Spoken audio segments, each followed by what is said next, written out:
अरे बच्चों, आज मैं आपको कोऑर्डिनेट ज्योमेट्री, जिसको हम हिंदी में निर्देशांक ज्यामिति कहते हैं, निर्देशांक का दूसरा नाम है नियामक। नियामक ज्यामिति भी कहते हैं। ठीक है, सबसे पहले ये अध्याय 7 का सवाल है। ठीक है, 10वीं वर्ग का। इसके बारे में पहले प्रारंभिक नॉलेज मैं देना चाहता हूं। सिस्टम से यदि नहीं जानेंगे तो जब चैप्टर में आप प्रवेश करेंगे तो आपको अनजान जैसा महसूस होगा। इसलिए जितने भी गणित की बातें मैं वीडियो पर छोड़ रहा हूं, सब में मूल बातों को ही छोड़ रहा हूं। मैं चैप्टर बाय चैप्टर आपको बता करके बना करके नहीं बता पा रहा हूं। ठीक है, अभी मैं प्रारंभिक में जो वीडियो छोड़ रहा हूं, मैं पहले हर चीज का जो जड़ है, जिससे कि यह पौधा तैयार हुआ है, जो कि यह सवाल तैयार हुआ है, उस जड़ को ही मैं पढ़ाने का प्रयास किया हूं। क्योंकि हर शिक्षक तो किताब का प्रश्न उत्तर बता ही देते हैं, लेकिन मूल बात को बच्चे नहीं जान सकने के कारण उधर की बातें उसको ठीक ठीक समझ में नहीं आती है। यदि समझ भी जाते हैं तो उसे याद नहीं रहता है। इसलिए मैं जड़ को ही बता रहा हूं, ताकि आगे फूल फल उसी से होता है। जब पौधा लग जाएगा तो फिर आगे विकास होने में उसको देरी नहीं लगेगा। इसलिए मैं जड़ की बात बता रहा हूं। इसलिए गौर से ध्यान से सुनेंगे, समझेंगे। इससे बहुत सारे 1 नंबरा सवाल के वह भी हल होगा। जितना भी चीज मैं पढ़ा रहा हूं, सब में 1 नंबरा और 2 नंबरा 3 नंबरा जो भी सवाल है सब हल होगा। सिर्फ आप इसको समझेंगे और इसका अनुकरण करेंगे, इसका अपने जीवन में उतारने का, अध्ययन करने का प्रयास करेंगे, तभी होगा। सिर्फ पढ़ के छोड़ देंगे तो संभव नहीं है। इसको यूज करेंगे किताब के माध्यम से, चैप्टर के माध्यम से, तब हमारी बात को उसमें याद कीजिएगा कि सर ने क्या क्या वीडियो में बताया था। तो आपको लगेगा कि हमको बहुत चीज का नॉलेज है। तो आइए सबसे पहले हम इसमें जो प्रवेश कर रहे हैं, सबसे पहले हम इसको जानेंगे निर्देशांक का क्या अर्थ होता है। निर्देश में 2 शब्द मिला है। एक निर्देश बनाता है इशारा करना, बतलाना, बतलाने वाला, और अंक बना अंक, और जो बराबर आ। ठीक है, बतलाने वाला अंक किसके अंक के? ज्यामिति के। ज्यामिति होता है चाहे त्रिभुज हो, वृत्त हो, चतुर्भुज हो, कोई भी आकृति जो भुजाओं से बना हुआ है वह ज्यामिति कहलाता है। ठीक है, मिति में नाप हुआ। तो ज्यामिति के अंक को निर्देश करने वाला, बतलाने वाला। ठीक है ना, तो बताना तो ऐसे ही बताया जाता है। ठीक है, लेकिन यहां किस ढंग से बताया गया है, ध्यान से समझना। निर्देशांक ज्यामिति का अध्ययन वह है जिसमें ज्यामिति का जो अध्ययन किया जा रहा है, किसके माध्यम से? बीज गणितीय माध्यम से किया जा रहा है। ठीक है, याद रखेंगे, निर्देशांक ज्यामिति वह विधि है जिसमें कि बीज गणित के माध्यम से हम ज्यामिति का अध्ययन करते हैं। किसी भी ज्यामिति का अध्ययन किसके द्वारा करते हैं? बीज गणित के माध्यम से करते हैं। तो वही निर्देशांक ज्यामिति कहलाता है। आपको नंबरा में कह देगा कि जिसका बीज गणितीय माध्यम से अध्ययन किया जाए वह कौन सा ज्यामिति कहलाता है, तो लिखना आपको निर्देशांक ज्यामिति कहलाता है, यानी कोऑर्डिनेट ज्योमेट्री। ये आपका परिभाषा। अब इसके अंतर्गत प्रारंभिक अध्ययन कहां से शुरू होता है, इसके बारे में नॉलेज लीजिए आप। इसके लिए हमारे विद्वानों ने क्या किया, एक तल लिया, समतल जिसको कहते हैं। ठीक है, तल बनाता सतह, और वह तल कैसा लिया?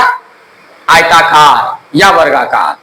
तो आप देखे होंगे ये ग्राफ का जो कॉपी है उसमें देखे होंगे घर आयताकार या वर्गाकार, वर्गाकार ही रहता है, या नहीं, वर्गाकार ही रहता है। तो वह एक ज्यामिति का आकार है। ठीक है ना, चतुर्भुज है। तो उसी पर हम लोग क्या करते हैं, इसको खींचते हैं, इसका जो है आकार बनाते हैं। किसके आधार पर? निर्देश अंक, अंक को बतलाते हुए। तो इसलिए दोनों को मिलाया गया यहाँ है। इसलिए इसको हम दर्शाते हैं कार्तिक तल पर। उसका नाम है कार्तीय तल। ठीक है, तो कार्तीय तल पर हम लोग खींचते हैं तो उसमें क्या होता है, ऐसे संख्या रेखा को दिखाया। चूंकि निर्देश अंक की चर्चा की गई है तो अंकों को दिखाया जाता है। तो आपको पता है कि संख्या रेखा को जब भी दिखाया जाता है तो बच्चे क्लास में 9 में भी दिया है, 9 तक आया है। ठीक है, और बच्चे क्लास में भी इसकी चर्चा है, मैं पिछले वीडियो में भी बताया हूं। ठीक है, तो निर्देशांक क्या है कि किसी भी संख्या रेखा पर जब उसको दिखाया जाता है, निर्देश किया था अंक को, तो उसे पूर्णांक संख्या को दिखाया जाता है। ठीक है, इंटीजर नंबर को, पूर्णांक संख्या को दर्शाया जाता है। तो यहां पर जो दिया गया है, यहां दो तरह से दिखाया जाएगा। एक क्षैतिज रेखा, क्षैतिज होता है, क्षैतिज में धरती होता है। धरती जिस तरह समतल है उसी तरह से उसी के समतल समांतर एक रेखा खींची जाएगी, जिसको कहते हैं क्षैतिज रेखा। यानी ये जो रेखा देख रहे हैं इसका नाम है क्षैतिज रेखा। ठीक है, जरा सा टेढ़ा हो गया, इसको सीधा करता हूं।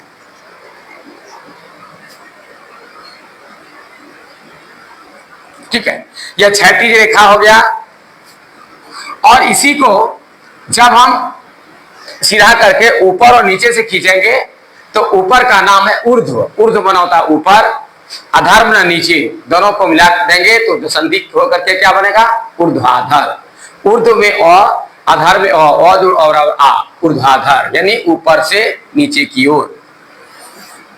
ये दो रेखाएं कार्तीय तल पर खींचा जाता है,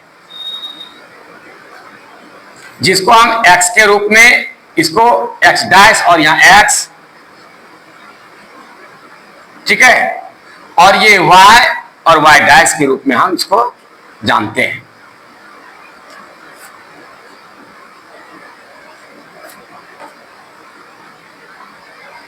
ये हुआ आपका कार्तीय तल, उसी में इसको खींचा गया। एक क्षैतिज रेखा, याद रखिए, एक क्षैतिज रेखा और एक ऊर्ध्वाधर रेखा। एक क्षैतिज रेखा और एक ऊर्ध्वाधर रेखा, लिख देता हूं मैं।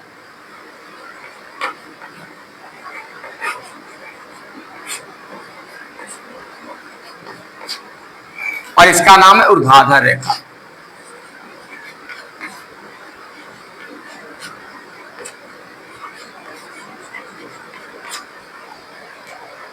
मैंने पहले ही बताया है कि ये जो रेखाएं खींची जाती है, ठीक है ना, इस रेखाओं पर जो हम संख्या दिखाएंगे वह पूर्णांक संख्या दिखाएंगे। कौन सी संख्या दिखलाऊंगा मैं, पूर्णांक। अब पूर्णांक संख्या किसको कहते हैं, ऋणात्मक यानी माइनस।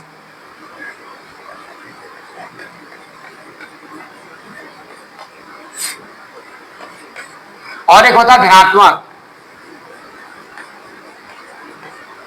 जिसको कहते हैं प्लस। ऋणात्मक और धनात्मक संख्याओं का वह समूह जिसमें शून्य भी शामिल हो। ठीक है, ऋणात्मक और धनात्मक संख्याओं का वह समूह जिसमें शून्य भी शामिल हो, वह क्या कहलाता है, पूर्णांक संख्या कहलाता है। ठीक है, तो वही पूर्णांक संख्या को इस पर दर्शाया जाता है, एक क्षैतिज रेखा पर, दूसरा ऊर्ध्वाधर रेखा पर। तो क्षैतिज रेखा पर जो संख्या रेखा को दिखाएंगे कार्तीय तल में, उसका नाम हो जाएगा, ठीक है, भुज। क्या नाम होगा इसका, भुज। और ऊपर से नीचे जो रेखा खींची गई इसका क्या नाम है, कोटि। एक्स वाले रेखा को हम भुज बोलते हैं, वाई के रेखा को हम क्या बोलते हैं, कोटि। याद रखिएगा, फिर से समझिए, क्षैतिज रेखा को क्या बोलते हैं हम, भुज, और ऊर्ध्वाधर रेखा को हम क्या बोलते हैं, कोटि बोलते हैं। अब संख्या रेखा को मैं खींचता हूं।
ये देखिए,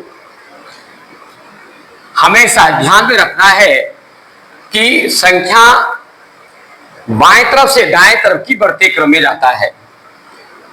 माइनस और प्लस में हमेशा प्लस वाला संख्या बड़ा होता है। यदि आपसे प्रश्न किया जाए ऋणात्मक और धनात्मक संख्याओं में बड़ी संख्या कौन होती है? धनात्मक यानी प्लस वाला, इसे लिखा नहीं जाता प्लस, ठीक है, ये बड़ी संख्या होती है। और यदि कहा जाए कि धनात्मक धनात्मक में बड़ी संख्या कौन है, तो धनात्मक और छोटी ऋणात्मक है। लेकिन सिर्फ ऋणात्मक संख्या में बड़ी संख्या कौन कहलाएगी?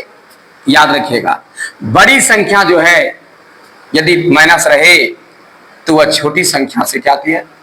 छोटी होती है। याद रखिएगा, यानी इसको इस तरह से समझिए कि ऋणात्मक संख्या में छोटी संख्या बड़ी और बड़ी संख्या छोटी कहलाती है। ये तो याद रहेगा आपको। ऋणात्मक संख्या में बड़ी संख्या छोटी और छोटी संख्या बड़ी कहलाती है। यदि आपको माइनस और एक में कहा गया बड़ा कौन है, तो आपको -1 ही बोलना होगा। और यहाँ बड़ी संख्या बड़ी, छोटी संख्या छोटी होती है धनात्मक में। जो बड़ी है बड़ी ही कहलाएगी, जो छोटी छोटी ही कहलाएगी। लेकिन यहाँ उल्टा होता है। माइनस वाला में यदि दोनों में तुलना माइनस माइनस में ही तुलना किया जाए कि -2 और -5 में बड़ा कौन है, तो -2 ही बड़ा कहलाएगा, ठीक है, और -5 हमेशा छोटा कहलाएगा। इसको याद रखिएगा। तो ये क्षैतिज रेखा में आप देखें बाएं से दाहिने की तरफ बढ़ते क्रम में जाता है। जो देखिए 6 से बड़ा 5, 5 से बड़ा 4, 4 से बड़ा 3, 3 से बड़ा 2, 2 से बड़ा 1, -1, यानी माइनस होना बड़ा है। और सब माइनस से बड़ा 0 होता है। 0 के बाद ये बढ़ते क्रम में चला गया। क्षैतिज रेखा में क्या होता है कि नीचे से ऊपर की ओर बढ़ता है, क्योंकि पौधा जब आप लगाते हो तो नीचे से ऊपर की ओर बढ़ता है, उसी तरह यह नीचे से ऊपर की तरफ जाएगा बढ़ते क्रम। याद रखिएगा, इसलिए -7 से छोटा ये बड़ा -6, उससे बड़ा -5, उससे बड़ा -4, उससे बड़ा -3, उससे बड़ा -2, उससे बड़ा -1, उससे बड़ा 0, तब 1 2 3 4 5 बड़ा होगा। ये पहले समझ गए। अब देखिए इकार्थी तल में जो इसको खींचा गया है, ठीक है ना, इस तल को कितने भागों में बांटा गया है? 4। इसको कहते हैं पाद। पाद ना पाव भी होता है, ठीक है ना। इसको कितने भागों में बांटा गया है? 4 पाद में का इधर से बांटा जाता है। याद रखिएगा, दाहिने तरफ से।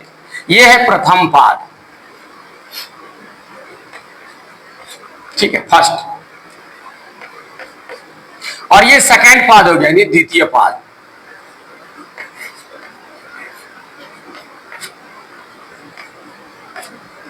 और ये जो तृतीय पाद हुआ, थर्ड।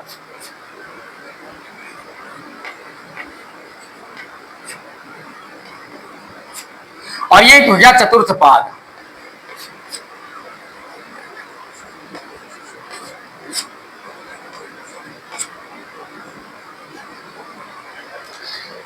अब देखिए प्रथम पाद में क्या होता है, सबसे पहले इसका जो इस पर जो मान बैठाया जाता है उसका नियम है XY।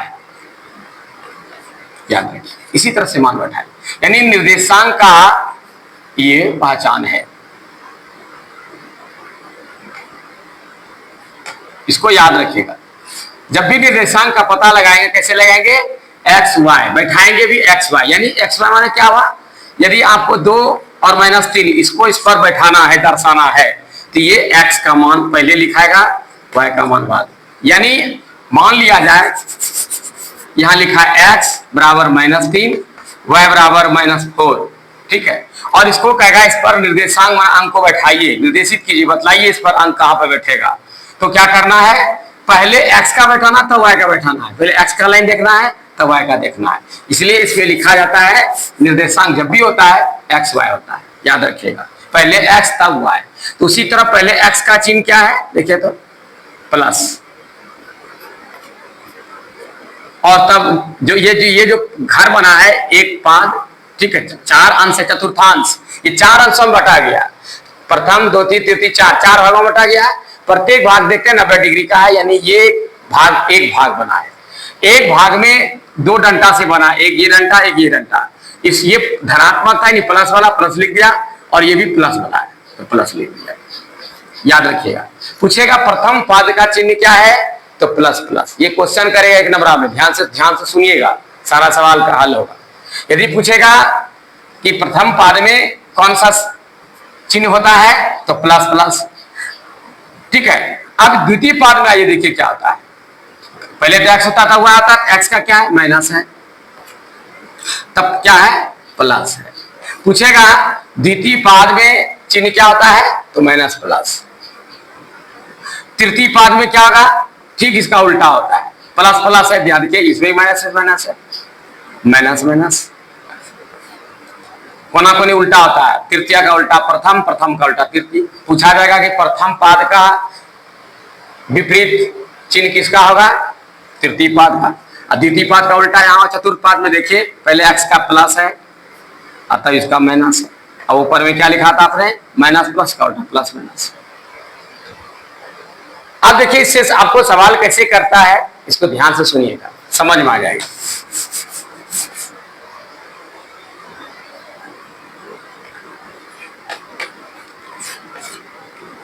मान लिया आपको लिखा रहेगा -3 4, कहेगा ये किस पाद में आएगा, ये जो निर्देशांक है ये किस पाद में आएगा। तो आप कैसे जानेंगे, आगे क्या है, माइनस इसके प्लस। देखिए माइनस प्लस कहां है, ये है, आप आराम से लिख दीजिए द्वितीय पाद। आंसर हो गया आपका।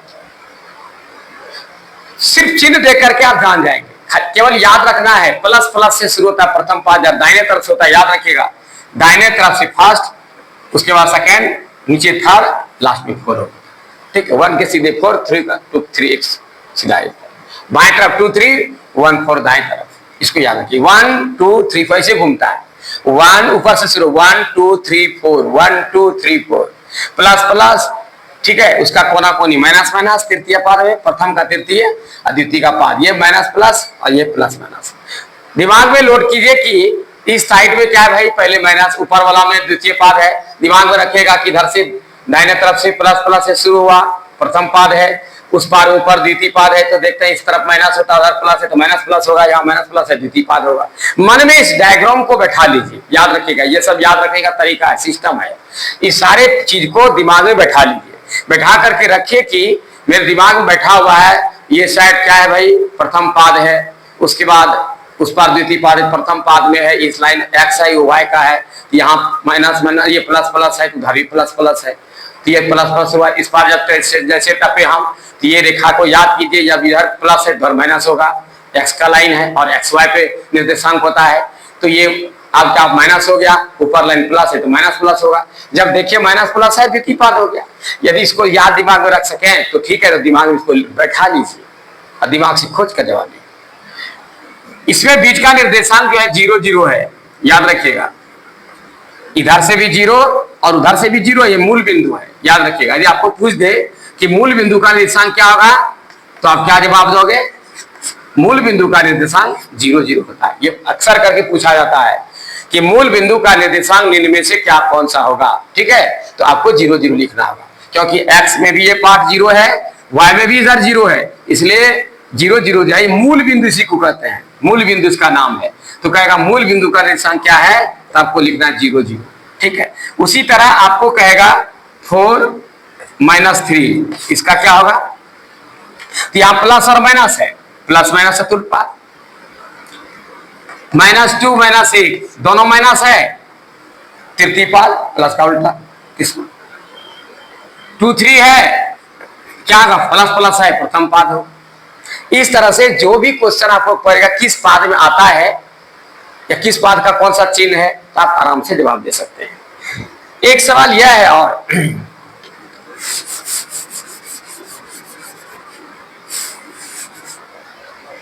कोई भी अंक है आप जवाब दे दोगे, लेकिन यदि आपको कहा जाए 0 और -5, कहेगा ये कहां आएगा,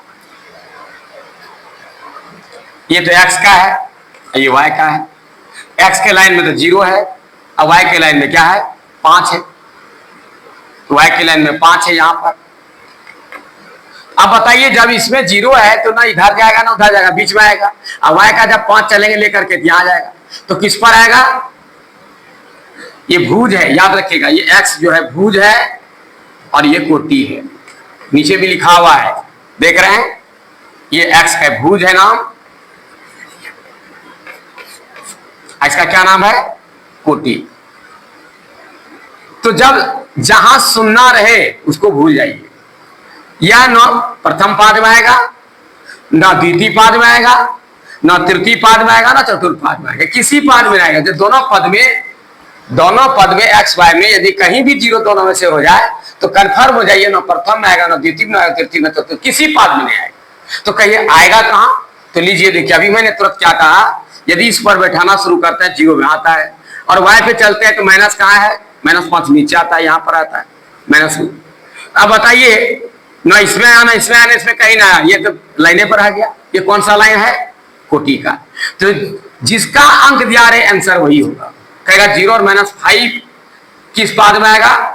लिखेंगे कोटि में, वहां लिखा रहेगा ऑप्शन में, प्रथम पाद, द्वितीय पाद, भुज, कोटि। आपका आंसर कोटि लिखना है।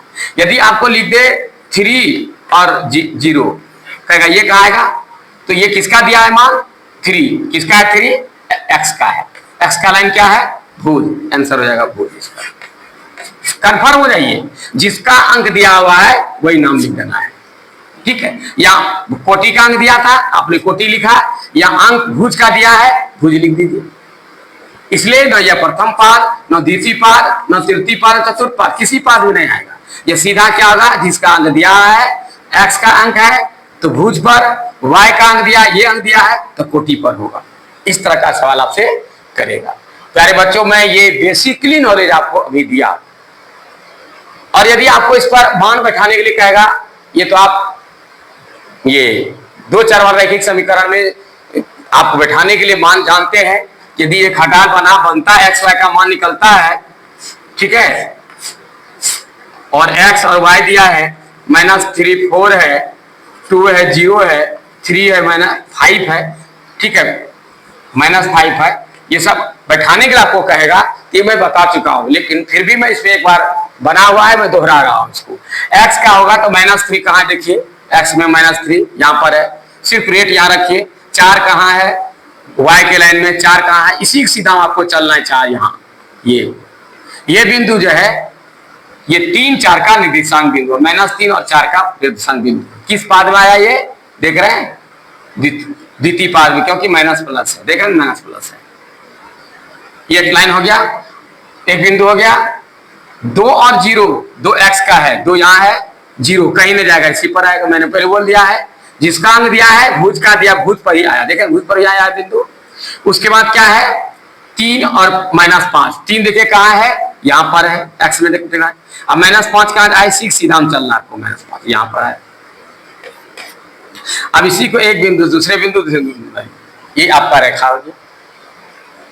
इसको मिला देंगे, ये त्रिभुज बन गया, ये आकृति बन गया। यही ज्यामिति में वो आकृति। जब इसको तीनों को मिला देंगे, यह एक निर्देशांक जो है एक ज्यामिति को तैयार कर देता है। और यह किसके आधार पर बना? ये बीजगणित के आधार पर बना, किसी सूत्र का ही ये निकाला गया।